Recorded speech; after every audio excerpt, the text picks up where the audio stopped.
My passenger was killed. There's an end to it. Not the man who beat her, but her best friend. Yeah. In the absence of being able to say that, she went to jail. She went to jail. Yeah. So she's out now. Yes. And you have a relationship with her. Fabulous relationship. Okay, that's fantastic. Do you see her as well? Yes. She's come over from the United States. She enrolled in gemology school here in London and has made a 2/3 transition to maybe calling London home and visiting the United States. What kind of school did you say? School gemology. Oh, gemology. Yeah, oh, gemology. How interesting. Yes.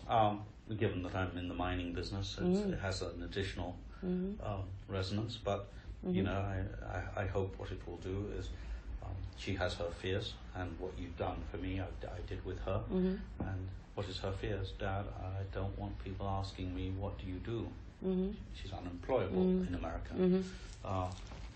What about here? She has an American passport. She has an American passport. So not a British. She's entitled. She's entitled to a British, not because of me, but because she was born in this country. Yeah. But she's, by doing this, I said, well, what are your biggest fears? She said, people asking me about my background. The accident happened. She went to prison in the last semester of her university, so she didn't graduate. She's afraid to was afraid to mingle with educated, high achieving people who have places to go, people to see, things to do, because she did not, and just did not have the vocabulary, the ammunition to say to people, this is what I'm doing, this is where I've been, this is where I'm, and I said, well, let's look at a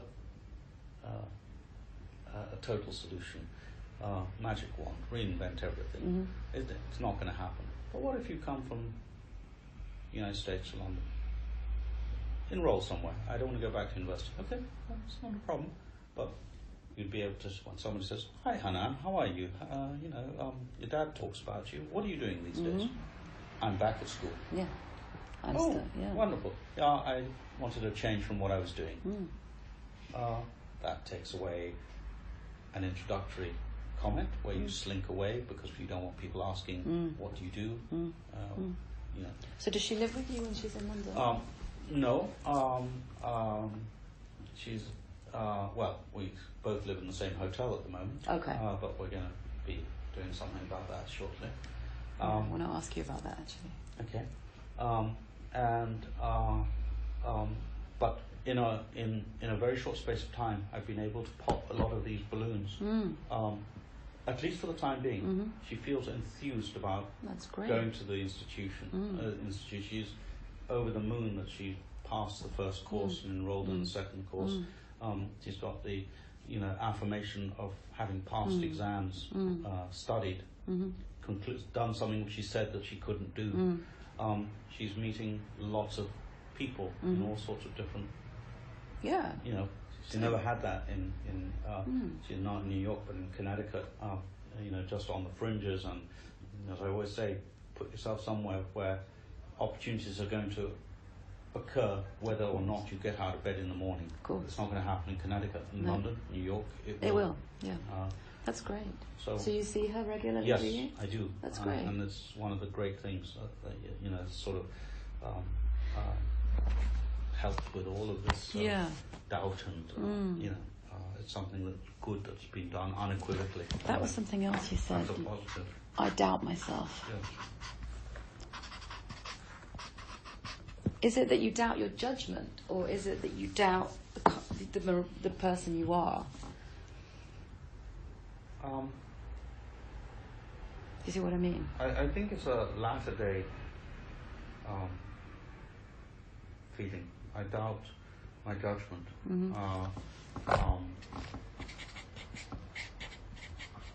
I do not doubt myself as a human being with human qualities. I am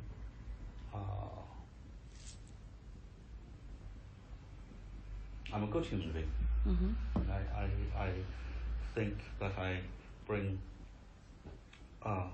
benefits to most of whom are around me. I sort of make it not very difficult at all for people to ask of me something. It gets to the point where I have to mention it as a heading because it may have gone beyond Too far. that. That it's just easier to say, okay, all right. Just have it. And without developing a mechanism. Many years ago, I berated my father because the office, 30 years ago, I berated him because the office was just full of people in Dubai. Every day, dozens and dozens. I said, why do we not set up a charity, a foundation, with people? That way, you don't have to do what you find absolutely unacceptable. You don't have to pick and choose. As he always says, it's not up to me to decide who's good and deserving and who isn't. And we did, and we funneled 90% of things through the foundation. So we set up in Dubai and here in the UK as a registered charity, and we were able to take that. That was a nice solution. But you don't have that. You have a sort of... These are not necessarily deserving people. No, they're just people. Just people who understand. So let's while we're on it, what's the driver for that? There's... What's feeding that? Okay, you've got obviously a number of...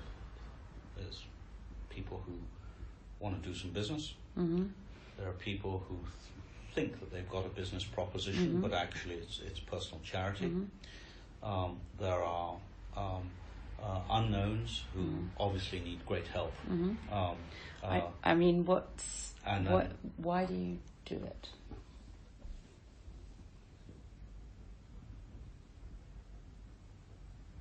The basic premise is that if you are fortunate enough to have, it is right and proper that you help those who have not. Okay. There's nothing contestable about that. So that's a moral imperative. That's a moral imperative. Okay. And most human beings have something like that. Where it falls down is your lack of discernment. Okay. And it's not a costless thing because the bowl is finite. So if you make a poor decision here, then somebody who is deserving is going to be told no for someone potentially who is undeserving. Okay. Add to this thing the toxic mix of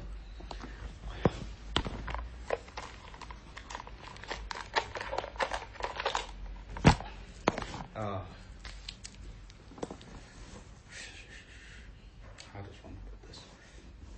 If you're used to optimizing and making more efficient and easing, sometimes you can use that not in a production process or in a work process. You can use it in a human sense. In that, all right, I have always, since the age of 13, I've had multiple partners.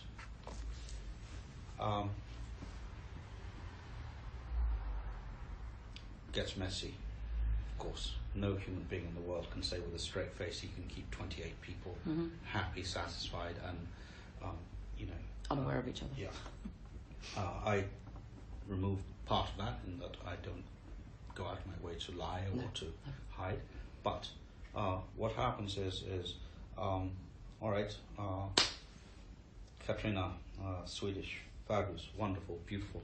I almost love her. But I don't get to see her every week, not even every month.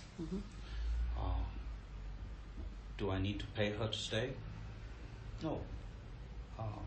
Do I need to feel that I'm doing something nice for her, that she's not wasting her life with me? Yes. What can I do? Gifts? That's not a problem. That's not damage. That's something wonderful to do, and I don't think about it. But something, flowers or jewelry or whatever, doesn't have any lasting effect. What has an effect is, can I pay for your school fees? That is what would make me happy, because I need to know that I'm not going out with some 22-year-old who is wasting their lives for an old